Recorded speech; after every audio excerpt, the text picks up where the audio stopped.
Hey everyone, thanks for tuning in. I have my Chester County market update statistics here. These are month over month rather than year over year, which is kind of the standard that I would normally do.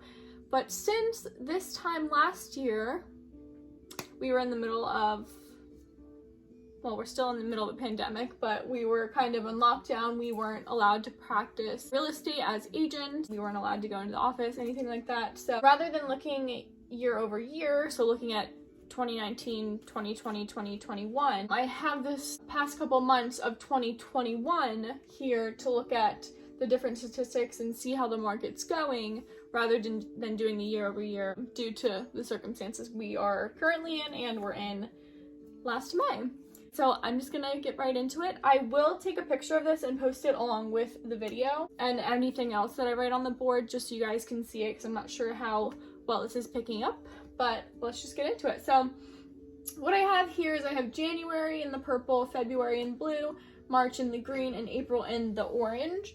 And I don't have May up here specifically just because with the statistics, it tries to focus on a full month. So I do have some current statistics and data that I will, talk about soon, but this is what I have so far. So let's just take a look. Right here I have units listed, that's just homes sold. This next one down is list price. And then this one is end of month inventory, so it's what was on the market at the end of the month. MSI is the monthly supply inventory, so I'll get into that as I go to each thing. But then we've got pended, so this is how many houses went under contract in that month. Then we have units sold, again it's the number of homes sold in that month. Closing price, so comparing the list to the closing price is actually a really interesting thing to look at because it's basically looking at what the asking price is and then what it actually sold for. And then we have the days on market there. And so, there's a ton of statistics out there, but these are just some numbers that I chose that I thought were most relevant. So let's go through real quick. For January, we have 574 homes listed. February, 558, so pretty similar there. March, it jumped up a little bit to 887, and then again, April jumped up a little bit again to 1,026 homes listed in April. So, at the beginning of the year, a decent amount there, and then it kind of jumped up a little bit and jumped up again. So, it's basically double in March compared to January and February of homes listed in the month. Then list price, we have 400K, and K just means 1,000. If you don't know that, that's all it means. I'm gonna insult some people's intelligence, but I just want to make sure that everybody understands. Before I started real estate, I had no idea. I knew that, but I didn't know very much at all, and I think it helps to talk about the details just because we can make sure that everybody's on the same page. Okay, list price, we have 400,000. For January, February was 440. These are median statistics. I already talked about that in another video, but I'll get to that in a second.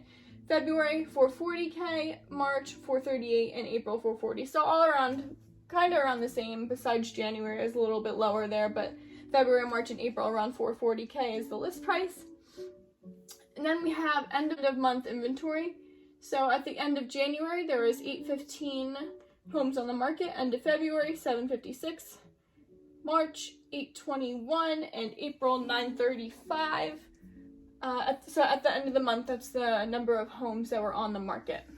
This next statistic here, the monthly supply of inventory, this is interesting because a healthy market would have 3 to 4 months worth of inventory.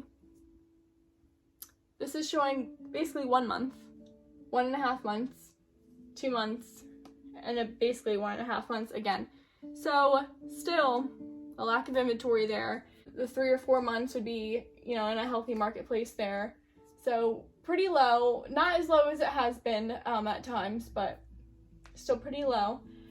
Then we're down to pended. So that's, again, homes that went under contract during each month. So January, we have 491, February, 490, March, 693, and April, 806. And then we've got the units sold. So again, the homes that sold in that month, 498, February 416, March 572, and April 601. All right, so here, this is the closing price. So remember, the list price and the closing price may be different. They may be the same.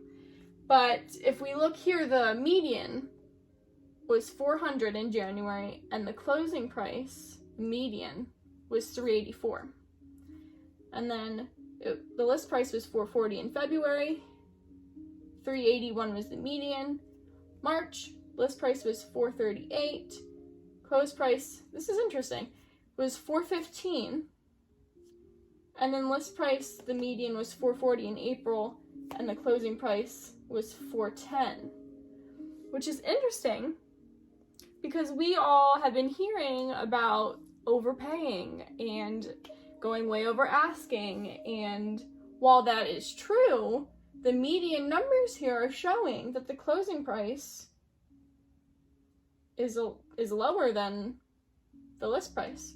So we'll get into that in a little bit too with the current data, and then it will show that the median list price compared to the closing price is like 10K difference in the past 45 days of closed homes. So it's interesting to see these different numbers. And then the last one here we have is days on market. That's just from when a home goes active, so not necessarily the coming soon, that doesn't count. When a home goes active on the market, how long it takes for it to go pending, basically.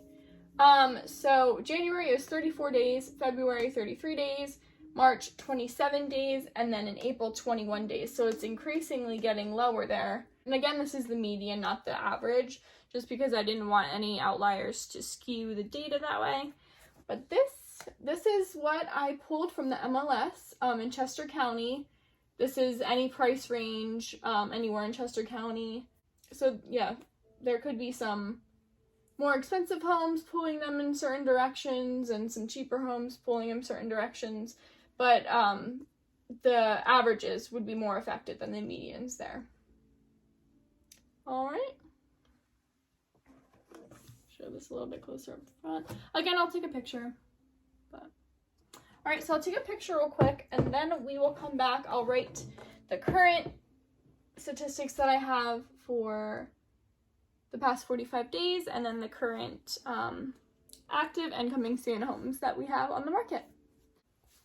Alrighty, so this is my next set of data. This is more current statistics. So I have, active listings, coming soon, and then the past 45 days of closed listings, and just some statistics that I pulled from that. Again, I used median numbers rather than the averages, just because some of the averages had some skewed outliers that swayed the data significantly one way or the other. So what I have here, the number of active listings is 682 listings. The median days on market was 25. The median list price was $494,945. Then the number of coming soons, 63 coming soon. And if you don't know what a coming soon is, it's basically where an agent will list their property as coming soon on the MLS because perhaps the property is not ready to be on the market, like they need to get pictures done, but they want to let the other agents and their clients know that it is going to be on the market soon. So as an agent, we are able to see those at least 2 days ahead of time, rather than, Trulia, Zillow, all those websites, they see them when they're currently on the market. So if you work with an agent, you're able to see these properties at least 2 days in advance compared to those websites. And you can see them even like weeks in advance too. So like when I have clients looking for a certain type of property, I'll see it coming soon pop up and I'm like, oh, well, it's not going to be active for 2 weeks, but I want to hone in on this property and get the information about it so that we're able to really jump on that property if it is something that my client is interested in. So that's super important. Another reason to work with an agent. So then for the coming soons, the median list price was $425,000, so a little bit less than the active listings there. And that just means that the homes coming on the market are, smaller, less bedrooms, different areas, stuff like that. Again, this is Chester County, countywide statistics. Then what I have for this section is the past 45 days of closed listings. I just grabbed the most recent listings. I wanted to do a little bit more than a month so that we had some more data to work with there. We have 885 closed listings. The median list price, so what the sellers and the listing agent put the asking price of when they listed the property, the median was $400,000. The median close price rose a little bit to $410,000. So that makes a little bit more sense to what we've been hearing with the over ask offers and all that kind of stuff. But I mean, even with the median concessions here, that surprised me a little bit because the median concessions was at $5,000, and that just means the seller gives money back or credits the buyer. So maybe with an inspection, if you get to do an inspection, if something's wrong and they give the buyer, some credit or repair back, that's what a concession is. So, I mean, it's nice to see that that's, still a thing. It's not a thing of the past. And then this is the ratio, the closing list price to the list price there. It's at 100%, which basically just means it's selling for asking price, median, basically. And then days on market, 6 days on market. I talked in my other video about the difference between median and average with statistics. So if I did the average, it would have said 23 here because there was a huge outlier of a home that was on the market for 437 days, which is obviously more than a year. So I chose to do the median because the median I felt was more accurate of a presentation of the market there. Median days on market was 6 there. Alright guys, so that's the end of my Chester County market update for the beginning of May. I hope you guys liked the video. I had a lot of fun making it. It was my first time making this type of video, and I hope you guys learned a lot from it. Let me know if you have any questions or suggestions for statistics or other topics you want me to cover. I'm basically going to be going over, terms, concepts, statistics, so you guys have a well-rounded knowledge of real estate and how to buy a home, the process, how to list your home, all that kind of stuff. I'm really excited, so I hope you guys got something from this video, and stay tuned for some more coming your way soon. Thanks, guys. Bye.